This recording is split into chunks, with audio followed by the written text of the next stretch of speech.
சொல்லுங்க. நீயும் கோழி கூண்ட பார்த்த கீரி புள்ளையும் ஒண்ணுதான்.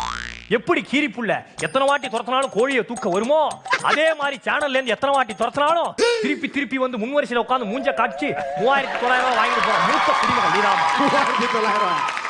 உன் புருஷன் லோகேஷ சூட்கேஸா தூக்கிக்கிட்டு எல்லா ப்ரொடக்ஷன் கம்பெனிலையும் புருஷனும் பொண்டாட்டியும் வாரம் ப்ரோமோ கண்டென்ட் தாரோன்னு சொன்னாலும் எல்லாரும் ப்ரொஃபைல்ல மட்டும்தான் யூஸ் பண்றாங்க.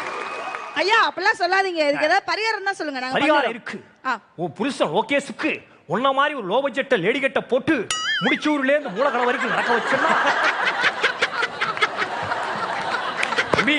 ஐயா மறுபடியும் ரிப்பீட் பண்ணுங்கயா. உன் புருஷன் லோகேஷுக்கு உன்ன மாதிரி லோ பட்ஜெட்ல ஒரு லேடி கட்ட போட்டு முடிச்சூர்ல இருந்து மூலக்கண வரைக்கும் நடக்க வச்சேன்னா அவருக்கு மூச்சு தான் வாங்க முடியும், வாய்ப்பெல்லாம் வாங்கவே முடியாது. அதனால நான் எண்ணத்தை அப்படியே விட்டு தம்பி, தமிழ்நாட்டுல எங்க ஷோன்னு சொன்னாலும் கிலோமீட்டருக்கு 2 ரூபா கொடுத்தா வந்து பர்ஃபார்ம் பண்ற ஒரே ஒரு ஆர்டிஸ்ட் இருந்தால் மட்டும்தான்.